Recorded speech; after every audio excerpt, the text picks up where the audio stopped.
Hola, es un placer tenerte aquí. Antes de comenzar, suscríbete al canal y dale like al vídeo. El teléfono sonó a las 6 de la mañana, rompiendo el silencio espeso de la casa. Aún estaba oscuro y el timbre resonaba como un presagio. Me incorporé lentamente, con el corazón acelerado, y contesté con voz temblorosa. Era la enfermera del hospital. Don Alfonso, mi suegro, había fallecido durante la noche. Sentí un nudo en el estómago, como si una parte de mí se desmoronara de golpe. Alfonso había sido un pilar en mi vida, mucho más presente que Ignacio, mi marido. Caminé hacia el dormitorio con las piernas entumecidas. Ignacio estaba despierto, mirando el móvil con desgana, como si ya supiera la noticia. Le dije lo ocurrido y solo respondió con un «vale», sin levantar la mirada. Me quedé esperando una reacción, una lágrima, algo, pero no hubo nada. Dio media vuelta en la cama y murmuró que tenía sueño. Me dolió más su indiferencia que la muerte en sí. Era como si lo que a mí me destrozaba, a él no le importara en absoluto. Durante el desayuno, no pronunció palabra. Se limitó a beber su café y salir sin despedirse. La casa quedó en silencio, invadida por una tristeza hueca. Miré alrededor y me sentí una extraña en mi propio hogar. Recordé las charlas con Alfonso, su risa grave, sus consejos sabios. Él había sido el único que me abrazó de verdad cuando me casé con Ignacio. Sin él, me sentía huérfana, y más sola que nunca.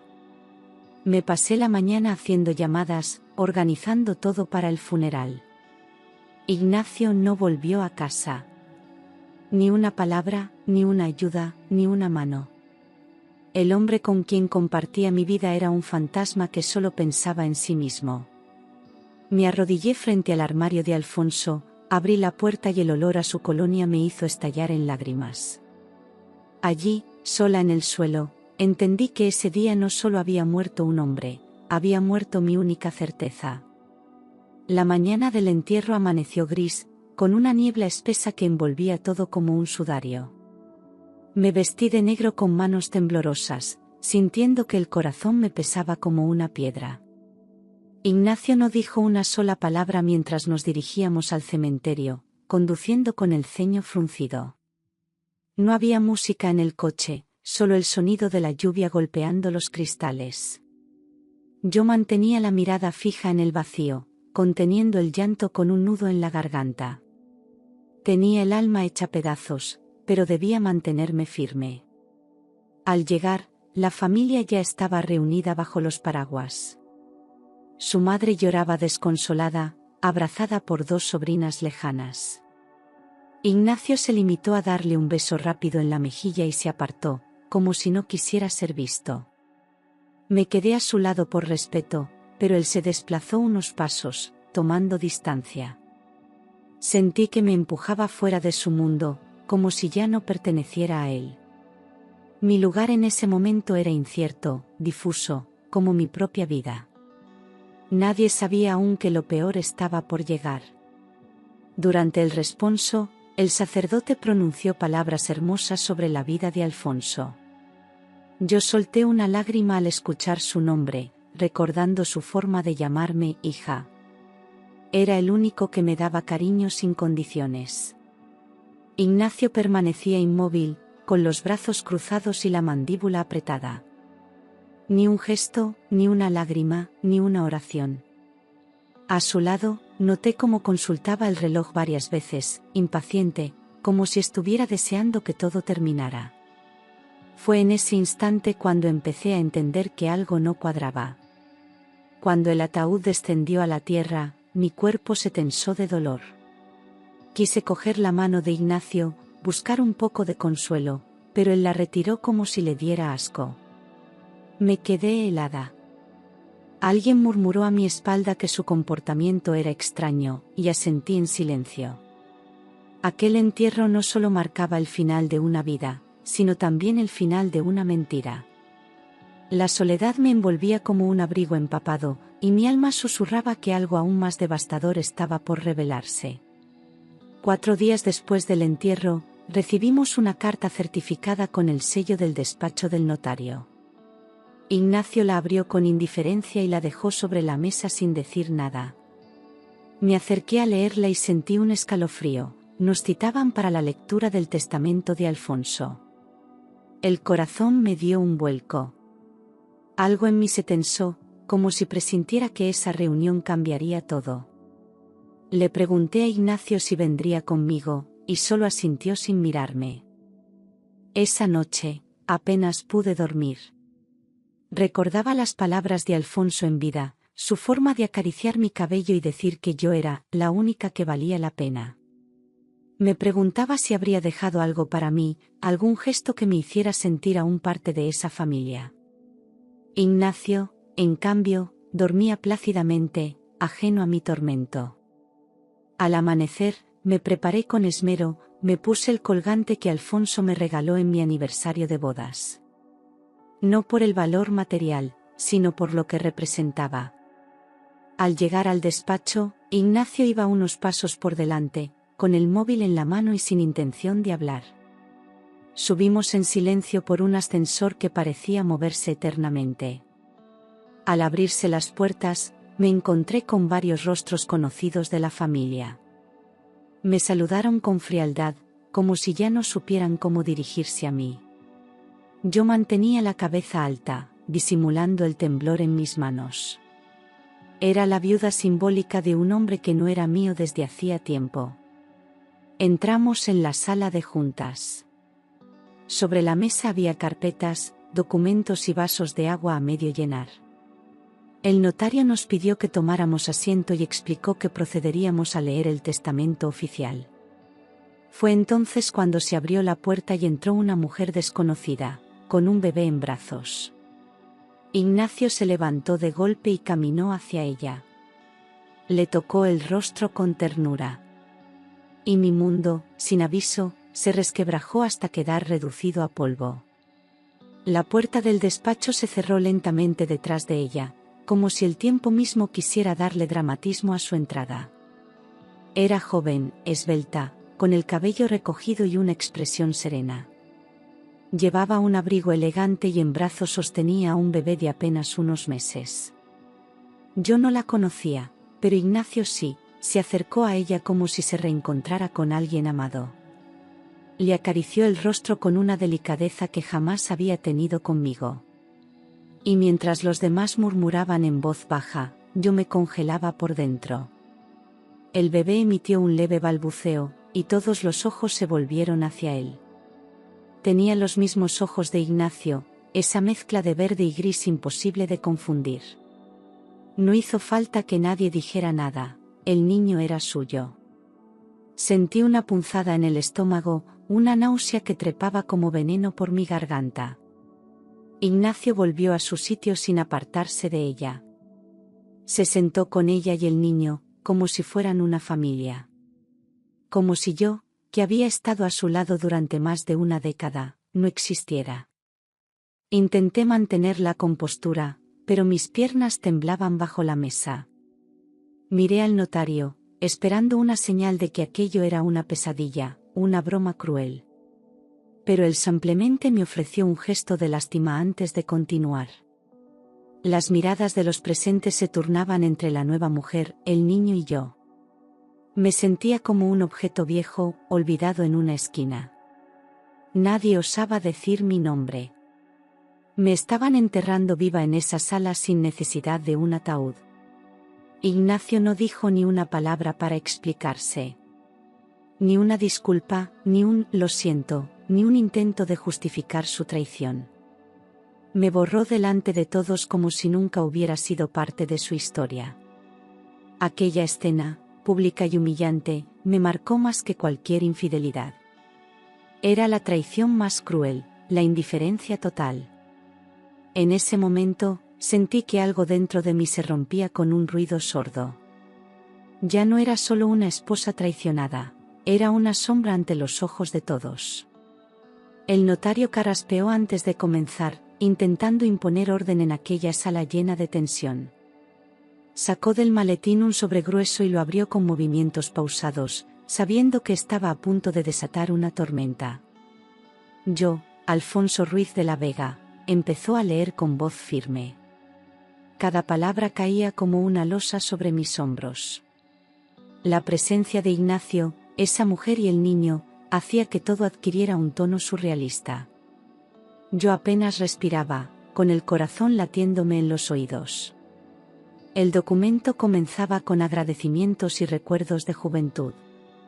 Hablaba de su esposa, ya fallecida, de su vida empresarial, de sus principios.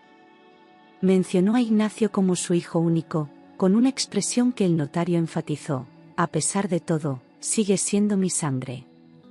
Esas palabras me provocaron un escalofrío. ¿A pesar de qué?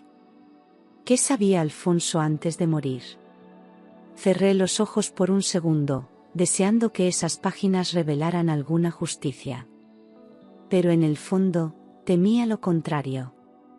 El notario prosiguió, ahora con un tono más solemne: reconozco como nieto legítimo al menor Santiago Ruiz García, hijo de Ignacio Ruiz y Leonor García. La sala quedó en silencio absoluto. Mi rostro se paralizó. Ni siquiera había necesidad de test de paternidad.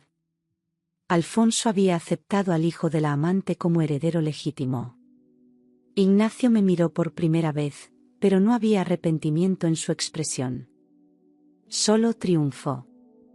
Como si toda esta escena hubiese sido planeada por él con antelación.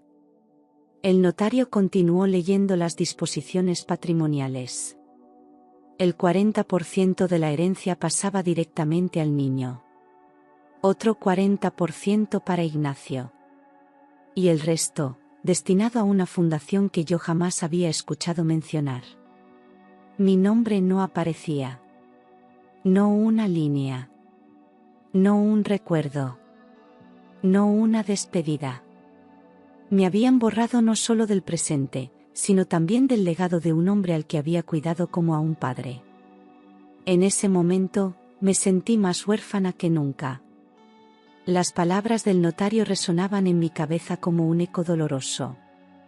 Todos los rostros giraron hacia mí, esperando una reacción, como si el espectáculo no estuviera completo sin mi derrumbe. Pero no lloré. No grité. Me quedé petrificada, con el alma rota y la mirada clavada en la carpeta abierta sobre la mesa. Ignacio entrelazó sus dedos con los de Leonor, sin disimulo alguno. Y yo, sentada sola al borde del abismo, sentí como mi dignidad se hacía trizas. El notario finalizó la lectura y preguntó si alguien tenía objeciones. Nadie habló. Yo tragué saliva con dificultad, sabiendo que todo había terminado para mí. Ninguna palabra me devolvía el tiempo perdido ni el amor fingido. Las miradas que antes me buscaban por respeto ahora se desviaban con incomodidad. Yo era la mujer sustituida, la esposa descartada, el recuerdo incómodo de una familia que había cambiado de rostro sin previo aviso. En ese momento, entendí que no tenía aliados en esa sala. Leonor me miró por primera vez. Fue una mirada altiva, como quien contempla un trofeo vencido. Acarició la cabeza del niño mientras Ignacio le murmuraba algo al oído. El niño, ajeno a todo, estiró su manita hacia un colgante que ella llevaba al cuello. Yo observaba la escena desde el otro extremo de la mesa, sintiéndome ajena a una vida que hasta hacía pocos días creía mía. Me habían despojado de todo, del nombre, del respeto, de la memoria compartida. Era una intrusa en mi propia historia. Cuando terminó la lectura del testamento, intenté mirarle a los ojos, buscar alguna señal de culpa, de duda, de humanidad. Pero Ignacio no tenía nada que decirme.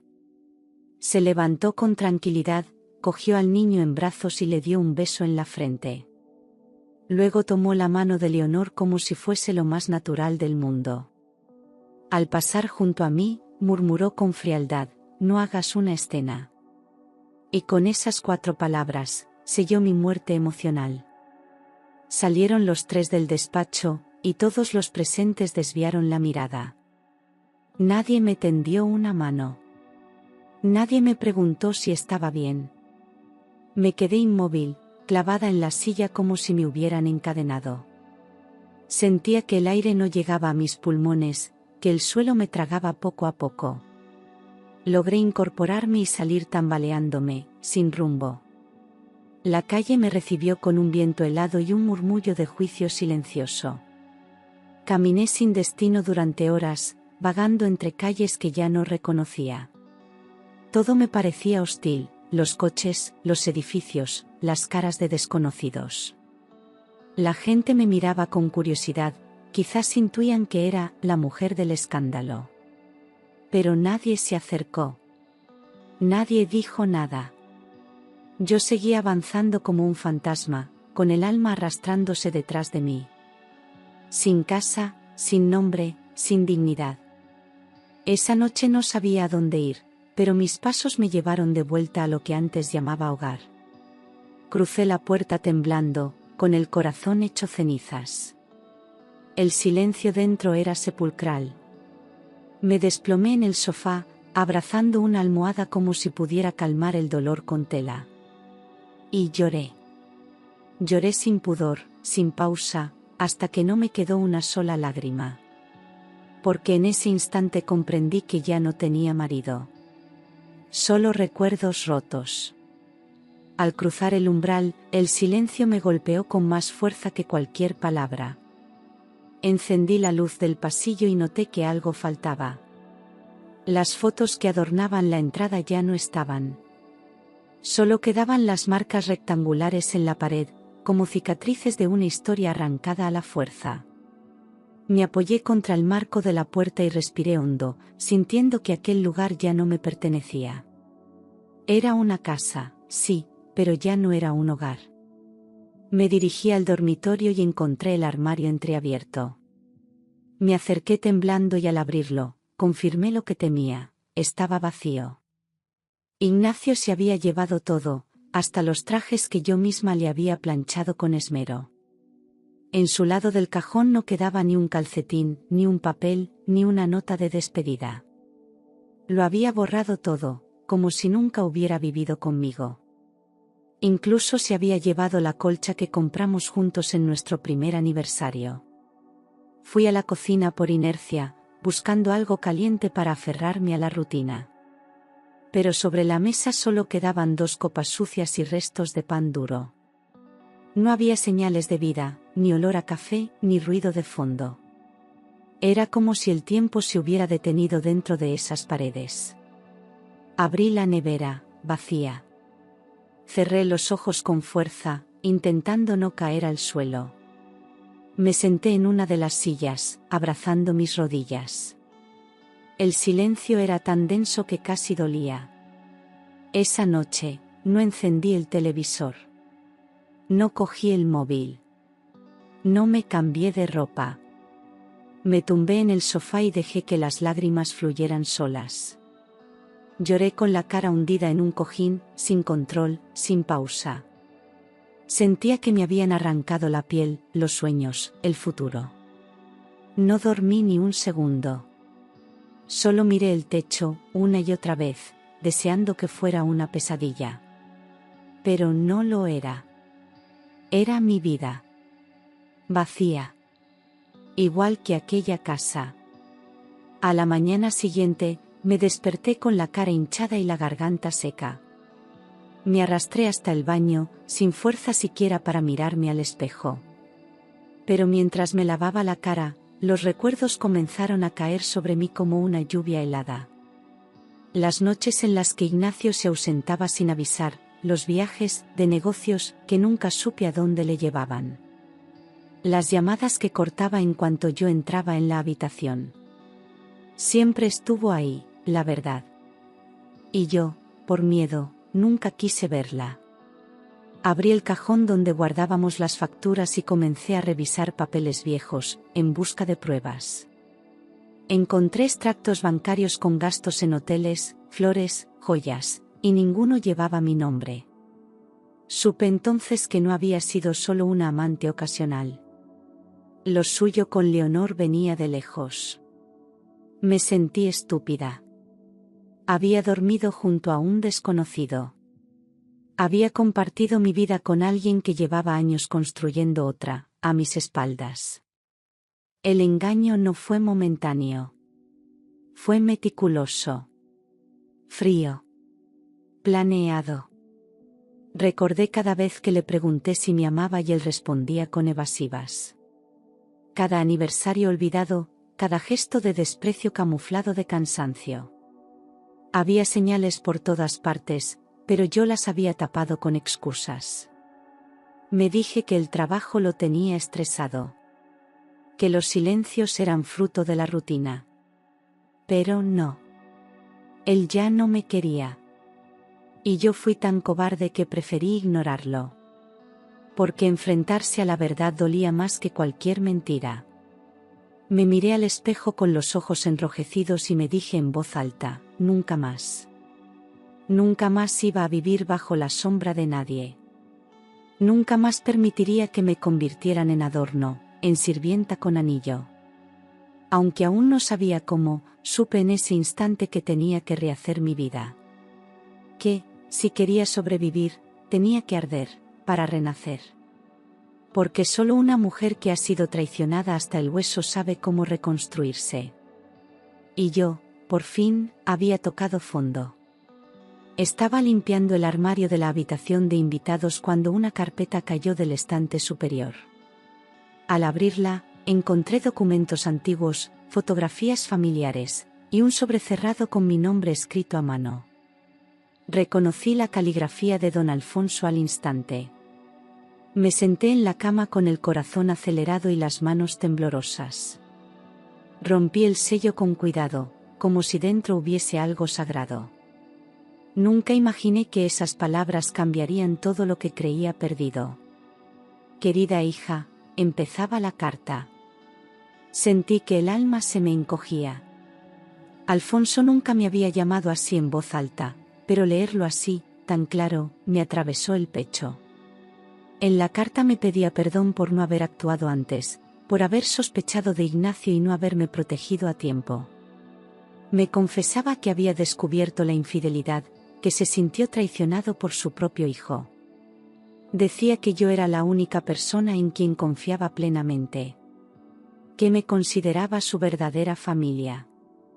La carta estaba cargada de cariño, pero también de culpa. Alfonso explicaba que había tomado medidas, que no podía permitir que la injusticia quedara escrita en piedra. Me rogaba que no perdiera la fe, que aún había una parte de su voluntad que nadie conocía.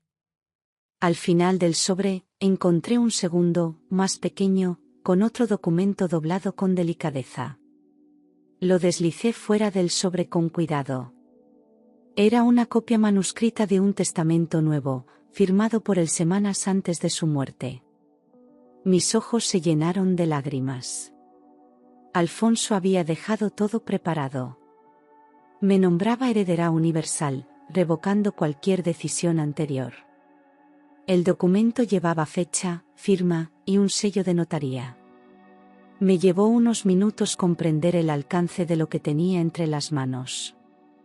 Mientras Ignacio celebraba su victoria con Leonor, yo sostenía la verdadera última voluntad de su padre. Esa carta no solo me devolvía mi dignidad, me daba poder. Y, sobre todo, me devolvía esperanza. Esa noche apenas dormí. Me quedé sentada en la mesa del comedor, con el testamento entre las manos, leyendo cada línea una y otra vez. Era real. Legal. Firmado y sellado por notaría. Alfonso había hecho todo en silencio, con una precisión que solo alguien desesperado por justicia podía tener. Me imaginé su rostro al redactarlo, la decepción en sus ojos al confirmar la traición de Ignacio. Aquel documento era su último acto de amor hacia mí. Me levanté temprano al día siguiente, me duché, me vestí con ropa sobria y recogí el cabello con firmeza. Guardé el testamento en una carpeta rígida y salí de casa con paso decidido. Caminé hasta el despacho del notario con el corazón latiendo con fuerza, como si presintiera que ese día marcaría un antes y un después. Al llegar, pedí hablar con él en privado. Me hizo pasar a su despacho, sorprendido de verme tan pronto después de la lectura anterior. Le entregué el documento sin decir una palabra. El notario leyó en silencio durante varios minutos. Su expresión cambió lentamente, del escepticismo al asombro y luego a la confirmación. Comprobó los sellos, las firmas, y pidió unos minutos para verificar en el sistema notarial. Al regresar, asintió con solemnidad. «Este testamento anula el anterior», me dijo con voz firme. Mi garganta se cerró. La justicia había hablado. Por primera vez desde que todo empezó, sentí que el suelo volvía a sostenerme. Salí del despacho con la carpeta bajo el brazo y la cabeza alta. Ya no era la mujer abandonada, ni la esposa invisible, ni la sombra en una sala llena de traición. Era la heredera legítima. La elegida por aquel que sí supo ver quién era yo de verdad. No había triunfalismo en mi rostro, solo una paz serena. Alfonso me había defendido incluso desde la muerte. Y ahora, por respeto a su memoria, haría valer cada una de sus últimas palabras. Volví al despacho del notario 2 días después, esta vez con una presencia firme que yo misma no reconocía. Él me recibió con respeto, pero también con precaución. Le pedí que iniciara los trámites legales para hacer valer el testamento de Alfonso. No dudó. Ya había confirmado su validez, y sabía que no se trataba de un simple capricho. Cada sello, cada firma, cada palabra escrita por Alfonso era incontestable. La ley estaba de mi lado, aunque mi corazón aún estuviera herido. Mientras el notario daba inicio al proceso de invalidación del testamento anterior, yo observaba su escritorio con atención. Sobre su mesa aún reposaban documentos del día de la primera lectura, testigos de mi humillación pública. No sentí rencor. Sentí justicia. Alfonso me había tendido la mano desde la tumba, y yo no iba a desperdiciar ese gesto. Le firmé todo lo necesario con decisión, sin titubear, sin permitir que la sombra de Ignacio enturbiara mi fuerza. Salí de esa oficina como otra mujer. Sabía que no iba a ser fácil. Ignacio y Leonor lucharían con uñas y dientes para conservar lo que creían suyo. Pero esta vez yo tenía algo que antes me faltaba, el poder de defenderme. Durante años fui silenciada, ignorada, borrada. Ahora tenía pruebas, tenía voz, y tenía la voluntad de un hombre que me consideró su hija cuando ni siquiera era su sangre. Tenía una razón para resistir, no por venganza, sino por dignidad. Y eso era más poderoso que cualquier fortuna. Me detuve frente al edificio antes de marcharme. Miré al cielo nublado y respiré profundamente. No había música, ni aplausos, ni consuelo, pero sentí que Alfonso me acompañaba en silencio. Él me conocía. Sabía lo que era amar sin recibir nada a cambio. Sabía lo que era cargar con el peso de los secretos de otros. Yo era la heredera, sí, pero también era la última persona que aún respetaba su memoria. Y eso me daba una fuerza que nadie más tenía. Ignacio recibió la notificación oficial una semana después. Estaba instalado en su nuevo apartamento con Leonor y el niño, creyéndose dueño de un imperio que no le correspondía. Cuando abrió el sobre del juzgado y leyó que el testamento había sido revocado legalmente, estalló en furia. Lanzó el móvil contra la pared y comenzó a romper todo lo que encontraba a su paso. Leonor intentó calmarlo, pero él solo gritaba que aquello era una traición. No entendía cómo había perdido todo en tan poco tiempo. Horas después, me llamó. Su voz no era la de un hombre dolido, sino la de uno herido en el orgullo. Me insultó, me acusó de manipular a su padre, de falsificar documentos, de haberlo planeado todo. Escuché en silencio, con el móvil apoyado sobre la mesa, sin responder una sola palabra. Quería que me suplicara, que me humillara, que reconociera que había perdido. Pero no. Solo sabía odiar. Colgué antes de que terminara. Y por primera vez, no temblé. Los días siguientes fueron un hervidero de rumores. En la empresa familiar, los socios comenzaron a distanciarse de Ignacio. Algunos retiraron su apoyo, otros cancelaron reuniones. Las puertas que antes se le abrían con una sonrisa ahora se cerraban sin explicación. Nadie quería relacionarse con un hombre que había traicionado a su esposa y desobedecido la voluntad de su padre. Su imagen se desplomaba. Su nombre, antes respetado, empezaba a mancharse de escándalo y desprecio. Mientras tanto, yo mantenía el silencio. No hablaba con periodistas, no publicaba en redes, no daba explicaciones. Mi fuerza estaba en la calma. Sabía que el mundo observaba, y que no hacía falta levantar la voz cuando la verdad hablaba por sí sola. Ignacio estaba cayendo, y esta vez no había nadie para sostenerle. Él me había destruido con desprecio, creyendo que nunca me levantaría.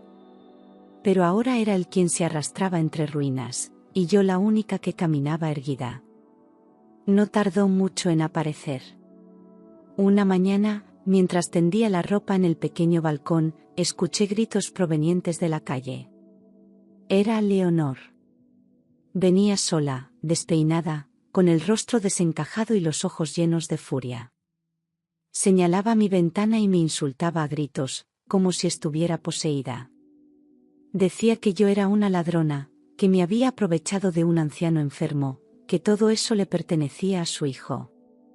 Sus gritos se hacían más agudos con cada frase, y los vecinos empezaban a asomarse. Intenté mantener la calma. No bajé. No le respondí. Pero ella no se detuvo. Comenzó a tirar piedras al portal, pateó las macetas de la entrada y golpeó el portero automático. La escena era digna de una tragedia. Me temblaban las manos, pero respiré hondo y llamé a la policía. 15 minutos después, 2 agentes llegaron y la redujeron entre forcejeos. Leonor lloraba, escupía, gritaba que su hijo se quedaría en la calle por mi culpa. Yo, desde arriba, la observaba sin una sola lágrima. Fue llevada esposada, mientras los vecinos murmuraban y grababan con sus móviles. Nadie intervino. Nadie la defendió. La imagen de mujer refinada y madre ejemplar que intentaba proyectar se había derrumbado por completo. Quedó reducida a una mujer fuera de sí, con el maquillaje corrido y los gritos ahogados por la sirena del coche patrulla. Cerré la ventana con un suspiro. No era alegría lo que sentía. Era una mezcla de tristeza ajena y alivio silencioso. Había tocado fondo, igual que Ignacio. Esa noche no encendí ninguna luz. Me senté en el sofá a oscuras, abrazando mis rodillas, intentando digerir lo que había vivido. La casa olía a café frío y miedo antiguo. Pensé en Alfonso. En lo que habría sentido si hubiera visto todo eso. Tal vez por eso lo preparó todo tan meticulosamente. Sabía lo que vendría. Sabía quiénes eran realmente Ignacio y Leonor. Y por eso me dejó su última voluntad como escudo. Porque él sí creyó en mí, incluso cuando yo había dejado de hacerlo. La noticia no tardó en estallar. Alguien, quizá algún vecino, filtró imágenes de la escena con Leonor y los agentes. En pocas horas, los titulares inundaron Internet. La amante de un heredero millonario detenida tras escándalo en la calle. Pronto salieron a la luz los detalles de la herencia, los documentos, las fechas. Mi nombre apareció en todos los portales, la viuda que recuperó lo que le habían quitado. Ignacio, por primera vez, no pudo controlar la narrativa. El público tenía una nueva versión, y no lo dejaban en buen lugar. Las redes sociales estallaron. Algunos me defendían, otros dudaban, pero todos hablaban. Ignacio intentó emitir un comunicado por su bufete, alegando falsedad y manipulación, pero ya nadie lo tomaba en serio. La gente solo veía a un hombre que había engañado a su mujer y que ahora se arrastraba detrás de lo que había perdido. Leonor desapareció de la escena pública, avergonzada, arrastrando consigo al niño. Nadie quería asociarse con un apellido que había pasado de respetado a ridiculizado. En las oficinas de la empresa familiar, el impacto fue brutal. Varios inversores retiraron su apoyo. Algunos empleados pidieron traslado. La marca que don Alfonso había construido con tanto esfuerzo comenzaba a desplomarse. Ignacio acudió una última vez al consejo de administración, pero le negaron la entrada. Ya no tenía poder. Ya no era nadie. Solo un hombre caído, derrotado no por otros, sino por sus propias decisiones. Yo, por mi parte, no ofrecí entrevistas. Mantuve el silencio, sin caer en provocaciones. La verdad ya estaba expuesta, no necesitaba adornos ni explicaciones. Me limité a vivir, a observar desde lejos cómo se derrumbaban las máscaras que tanto daño me habían hecho. Porque cuando uno actúa con limpieza, no necesita escándalo para brillar.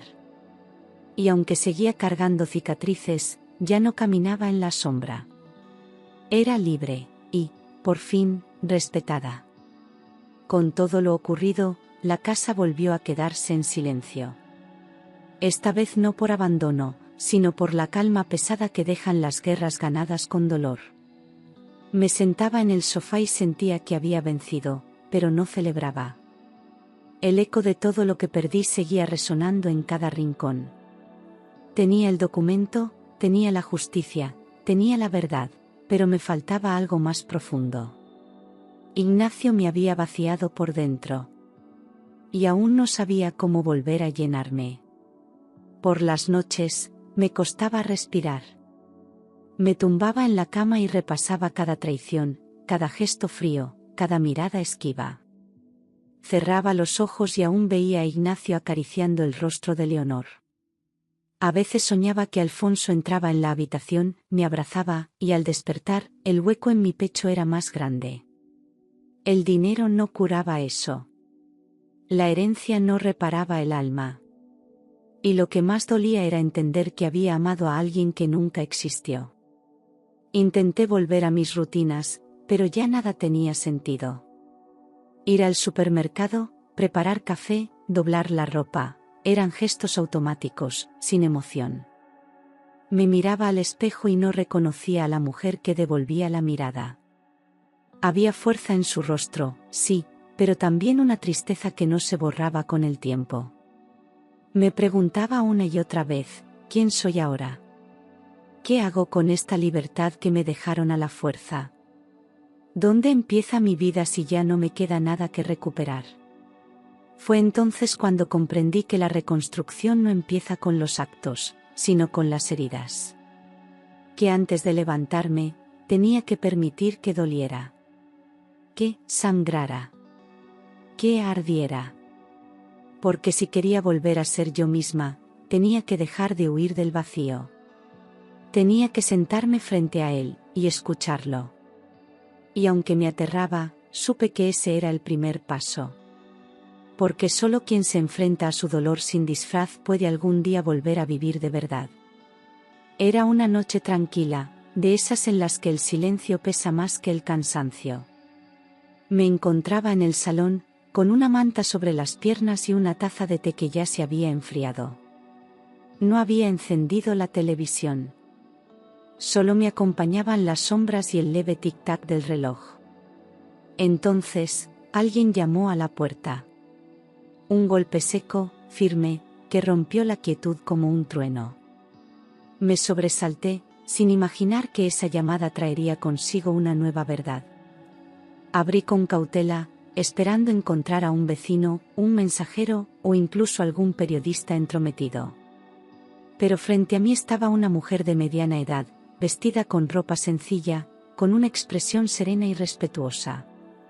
«Perdona que venga a estas horas», dijo suavemente, «soy la enfermera que cuidó de don Alfonso en sus últimos meses». Sentí un nudo en el estómago. Le hice pasar sin pensar, como si el alma de Alfonso la hubiera enviado directamente desde el más allá. Me temblaban las manos al cerrar la puerta. Nos sentamos en la cocina. Ella sacó de su bolso una pequeña caja de madera, antigua, desgastada, y la colocó sobre la mesa. Él me la dio 2 días antes de morir, explicó, y me pidió que te la entregara solo cuando todo se desmoronara. Abrí los ojos sin poder pestañear. La caja tenía mi nombre grabado a mano con tinta ya desvaída. Él lo sabía todo, susurró la mujer. Y quiso que tú tuvieras esto, para entenderlo todo. No pude decir nada. Solo asentí con los labios apretados. Cuando me quedé sola, acaricié la tapa de la caja con una mezcla de miedo y gratitud. Dentro, junto a un pañuelo bordado con las iniciales de Alfonso, había un pequeño cuaderno de tapas duras. Lo abrí despacio, conteniendo el aliento. En la primera página, escrita con su letra firme, leí: para ti, mi hija de verdad. Lloré en silencio durante largos minutos, con la frente apoyada sobre el cuaderno. Porque en ese instante, sentí que no estaba tan sola. Alfonso seguía guiando mi camino, incluso desde la eternidad. Abrí el diario con el corazón encogido. La primera página era una dedicatoria para mí, en la que Alfonso escribía que, aunque no lleváramos la misma sangre, él me consideraba su hija por elección y por amor. Me temblaban los dedos al pasar las hojas, cada palabra parecía escrita con el alma. Comenzaba relatando cómo había sospechado desde hacía tiempo del comportamiento de Ignacio. Notaba su frialdad, sus ausencias, su ambición. Y confesaba que le dolía más eso que cualquier enfermedad. Conforme avanzaba en la lectura, entendí que Alfonso había vivido sus últimos meses con una tristeza profunda. No solo por el deterioro de su salud, sino por el dolor de ver en lo que se había convertido su único hijo. Describía conversaciones que había escuchado por casualidad, mensajes que encontró en su despacho, y cómo poco a poco fue atando cabos. La relación con Leonor no era un desliz. Era una traición prolongada y descarada. Y él, como padre, se sentía roto. Relataba que no podía permitir que su legado cayera en manos de alguien que no respetaba los valores con los que había levantado su vida. Por eso redactó el Segundo Testamento. Porque no le movía el rencor, sino la necesidad de justicia. También contaba cómo había hablado con su abogado en secreto, y cómo había dejado instrucciones precisas a la enfermera por si algo salía mal. Había pensado en todo. Su mente, aún en el final, estaba lúcida y protectora. Cerré el diario con los ojos llenos de lágrimas. No eran de tristeza, eran de gratitud. Alfonso me había visto, me había creído, me había protegido. Aunque no estuviera ya conmigo, su amor seguía envolviéndome como un abrigo en mitad del invierno. Acaricié la tapa de cuero con ternura, susurrando un gracias al silencio. En un mundo que me había dado la espalda, él fue la única verdad sólida. Y su último acto, me devolvía el derecho de volver a caminar con la cabeza en alto. Después de leer el diario, pasé varios días en silencio. No era tristeza, era una pausa necesaria para procesar todo lo vivido. Me sentía como una tierra quemada tras el incendio, destruida, pero lista para volver a germinar. Así que empecé por lo más simple. Organicé los papeles, doné la ropa que ya no representaba a la mujer que era. Cerré ciclos. Cambié las cortinas, los marcos, el aroma de la casa. Si iba a reconstruirme, tenía que empezar también por mi espacio. Vendí la casa sin mirar atrás. Compré un piso pequeño, luminoso, en un barrio tranquilo donde nadie me conociera por lo que había sufrido. No por vergüenza, sino por libertad. No quería compasión, quería paz. Me inscribí en un curso de literatura, algo que siempre había soñado hacer y que Ignacio nunca permitió. Allí conocí a mujeres que también arrastraban cicatrices, historias rotas como la mía. Y por primera vez, me sentí acompañada sin ser juzgada. Volví a contactar con amigas de la universidad, esas que Ignacio me alejó sin que yo lo notara. Algunas no estaban, otras habían cambiado, pero las pocas que respondieron me abrazaron con sinceridad. Empezamos a quedar para tomar café, para reír, para hablar de cosas simples. Pequeños gestos que, sin darme cuenta, me devolvían a la vida. Me di cuenta de que durante años vivía aislada, rodeada de lujos pero sin afecto. Ahora no tenía joyas nuevas, pero tenía mi voz. También inicié terapia. Lo necesitaba. Había heridas que no podían curarse solas. No me avergonzaba de pedir ayuda. En cada sesión, sentía como el peso del pasado iba aflojando. No olvidaba, pero aprendía a vivir con ello. Cada día era una pequeña conquista.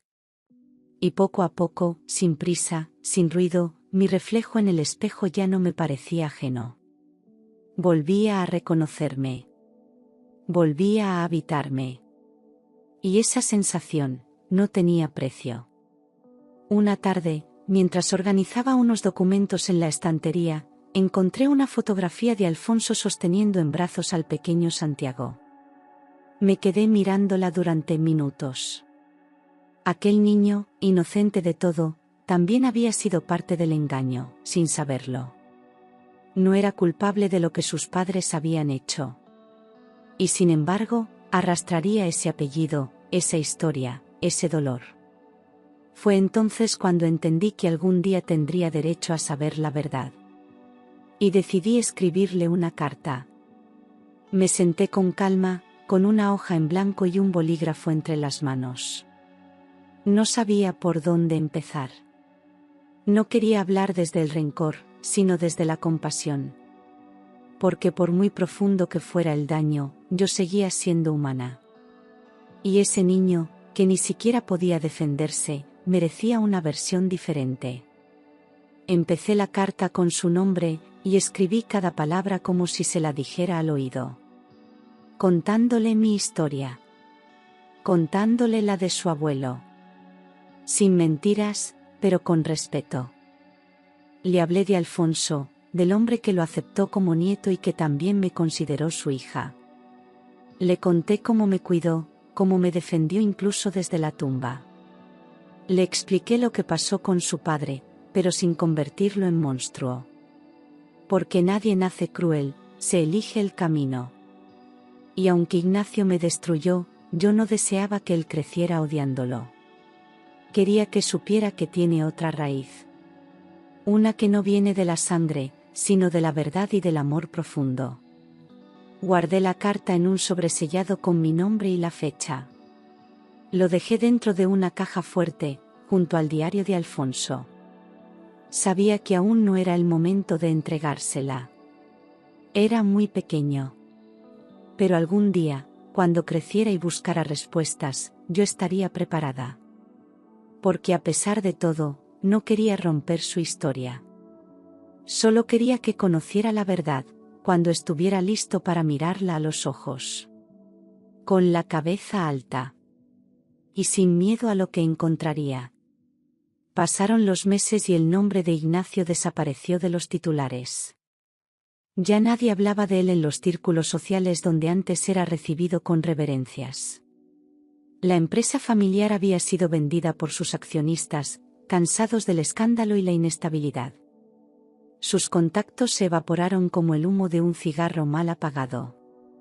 Intentó abrir un negocio por su cuenta, pero nadie quiso invertir. Todo lo que tocaba se desmoronaba como castillos de arena en un mar agitado. Un antiguo compañero de Alfonso me llamó una tarde.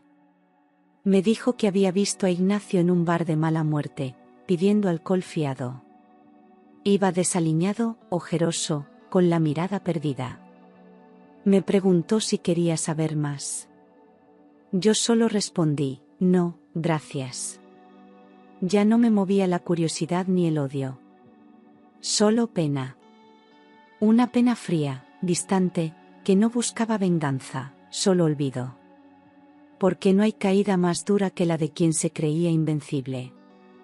Leonor lo había dejado semanas antes, harta de la ruina y del desprecio de la sociedad. Se fue con el niño a otra ciudad, sin dejar dirección. Ignacio no la buscó. O no pudo. Vivía en una pensión barata, rodeado de silencio y arrepentimientos. Nadie le llamaba. Nadie preguntaba por él.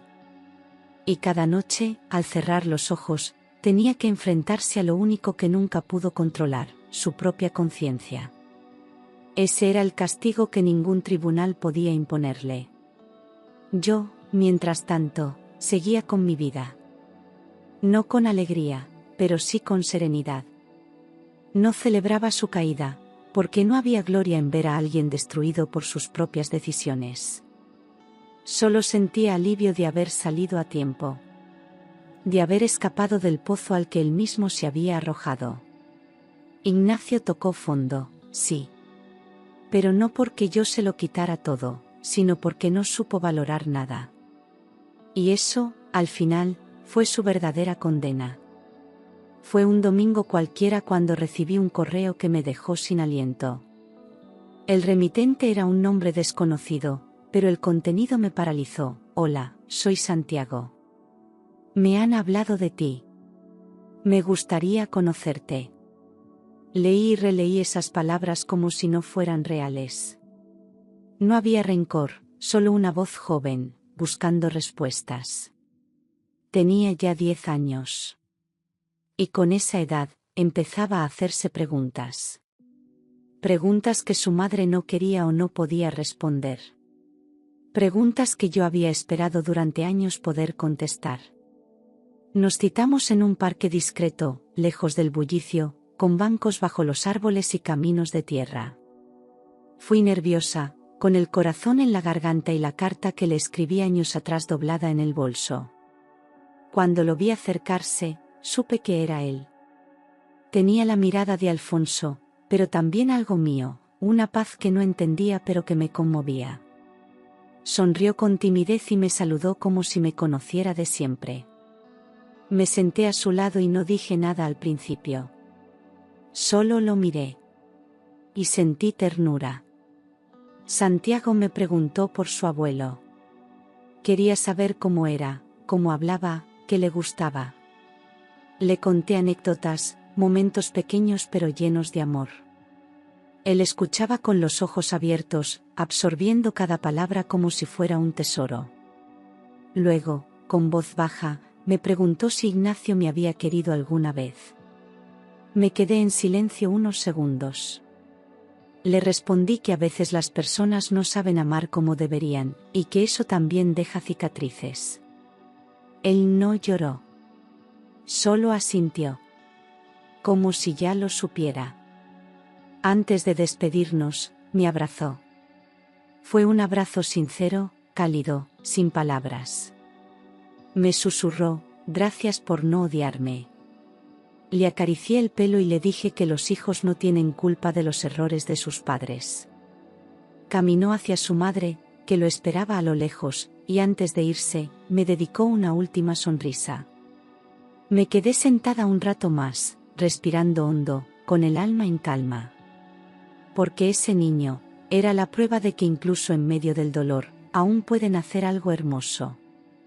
Después del encuentro con Santiago, sentí que algo dentro de mí se había cerrado con delicadeza. No como una herida abrupta, sino como una puerta que se cierra suavemente tras una última mirada. Por primera vez en años, dormí toda la noche sin sobresaltos.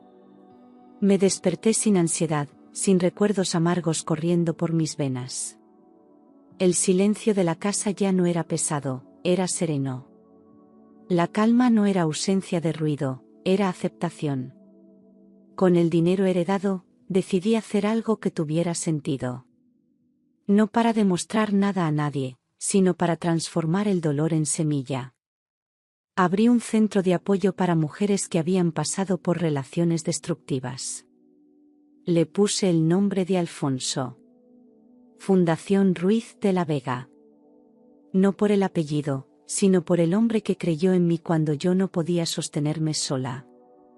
Allí, cada rincón llevaba un trozo de mi historia, y un mensaje claro: se puede volver a empezar.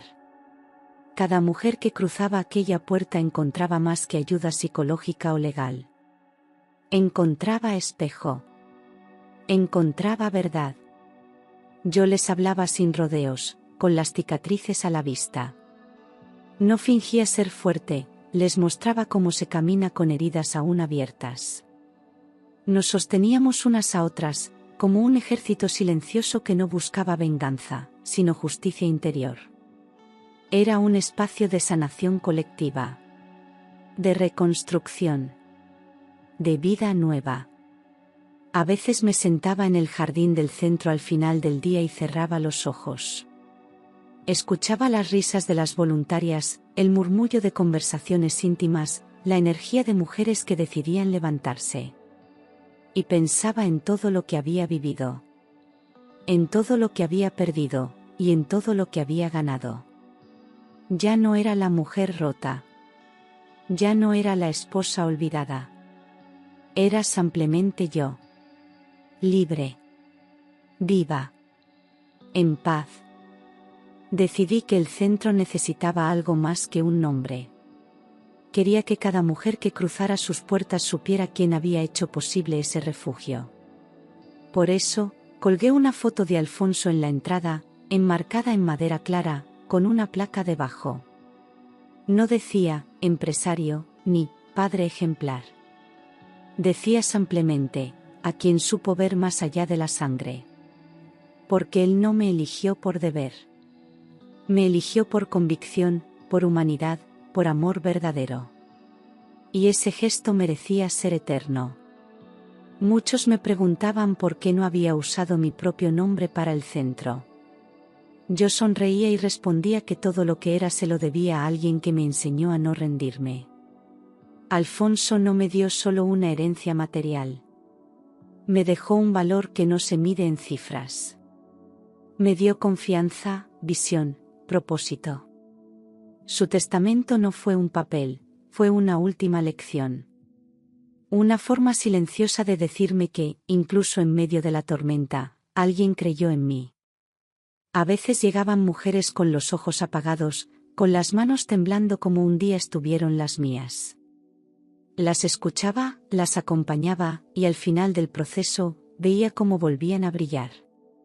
En esos momentos, entendía que el legado de Alfonso seguía vivo en cada una de ellas.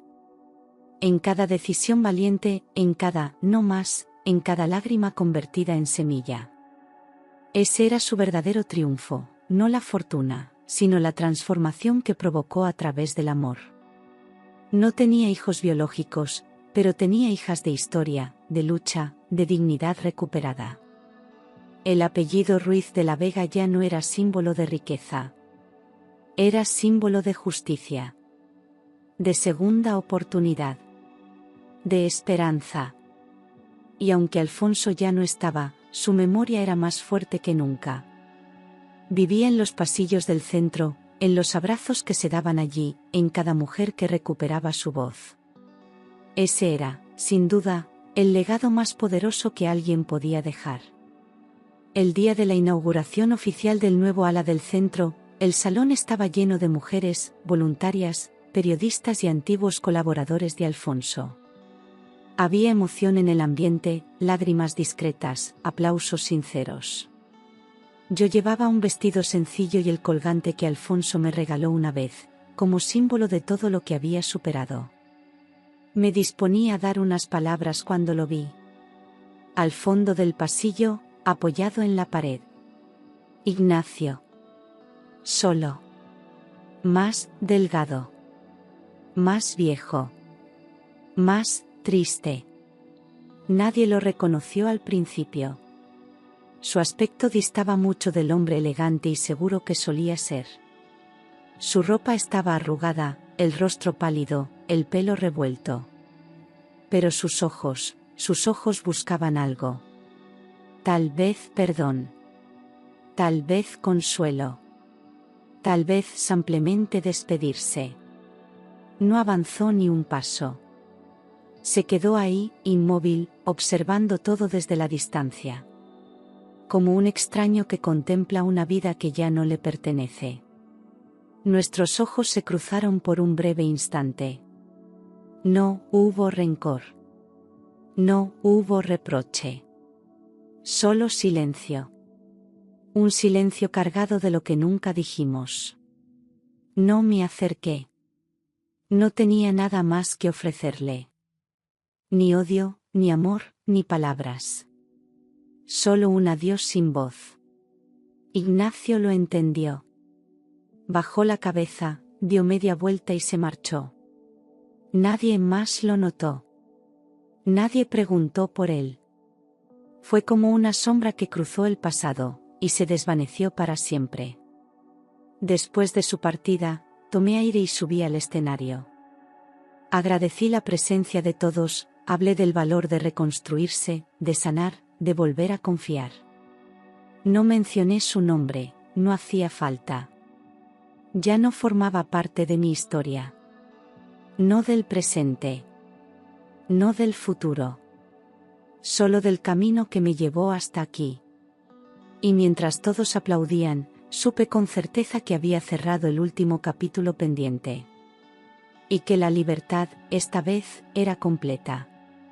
Pasaron algunos años desde aquel primer encuentro en el parque. Santiago creció, y con el tiempo, nuestras conversaciones se volvieron más frecuentes.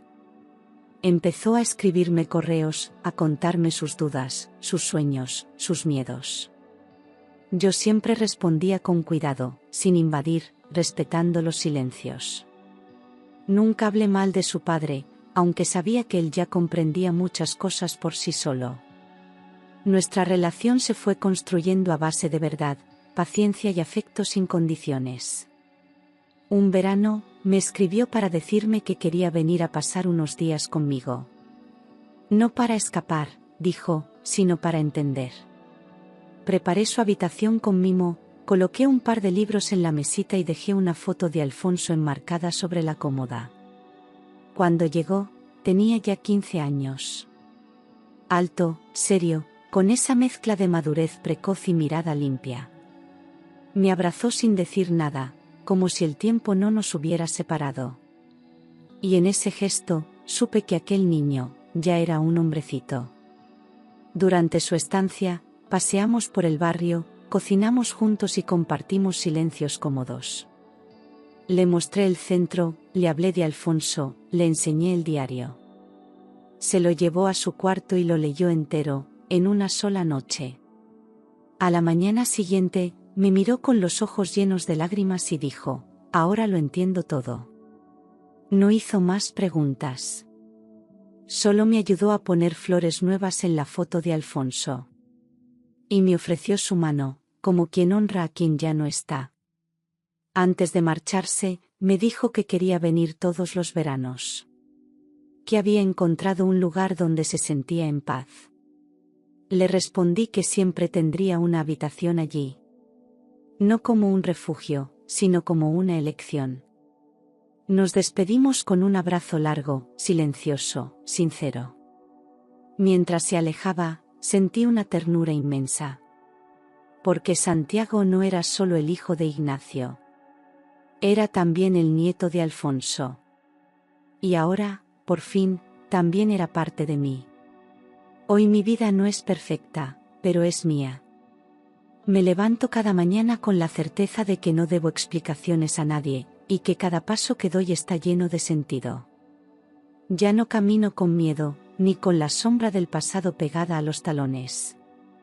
He aprendido a convivir con mis cicatrices, a reconocer mis límites y a respetar mis silencios. Vivo en paz, sin ruido, sin máscaras. Porque la plenitud no es tenerlo todo, es no necesitar lo que duele. El centro sigue creciendo. Cada mes llegan nuevas mujeres con historias que me recuerdan la mía. Y en cada una de ellas veo reflejada una parte de la mujer que fui. Las acompaño desde el corazón, sin promesas vacías ni frases hechas. Les ofrezco algo más valioso: escucha, presencia, ejemplo. Les muestro que es posible sobrevivir al abandono, al desprecio, a la traición. Y que del fondo también se vuelve, incluso con más fuerza. Mi tiempo ya no lo ocupo con personas que restan.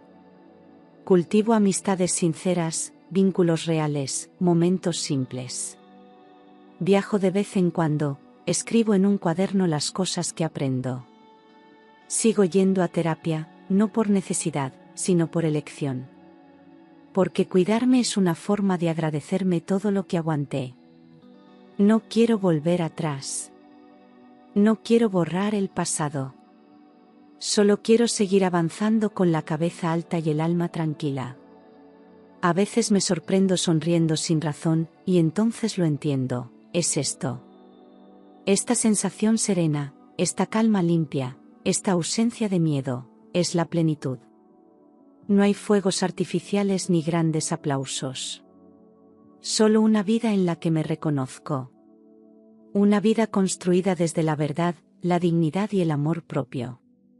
Una vida que nadie me regaló, pero que yo misma me gané. Y esa, sin duda, es mi mayor victoria. Y al final, todo encajó. El dolor, la traición, la caída, cada parte del camino tenía un propósito que solo entendí con el tiempo. No fue castigo, fue revelación. No fue pérdida, fue limpieza. Porque si Ignacio no me hubiera abandonado, yo nunca habría descubierto mi valor. Si Alfonso no hubiera escrito aquella carta, yo no habría conocido mi verdadera identidad. Y si no me hubieran roto, jamás habría aprendido a recomponerme.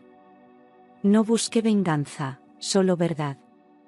No quise devolver el daño, sino cerrar las heridas. Aprendí que el amor propio no nace del orgullo, sino del cuidado constante. Y que la justicia más poderosa no se grita, se vive. Mi historia no fue un cuento de hadas, pero tampoco una tragedia. Fue una transformación. Una resurrección desde lo más profundo. Y eso es algo que ni el tiempo ni el olvido podrán quitarme jamás. Cada vez que cierro la puerta del centro, miro hacia atrás y sonrío. No por nostalgia, sino por gratitud. Agradezco haber sobrevivido a la oscuridad. Agradezco a Alfonso por haberme dado su última palabra. Agradezco incluso a Ignacio, porque su abandono fue el empujón que necesitaba para despertar. Porque ahora sé que no me faltaba amor, me faltaba mirarme como él nunca supo hacerlo. Y cuando por fin lo hice, todo cambió. Hoy vivo sin miedo, sin culpa, sin cadenas.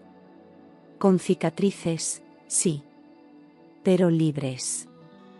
Mi historia está escrita con lágrimas, pero también con fuerza.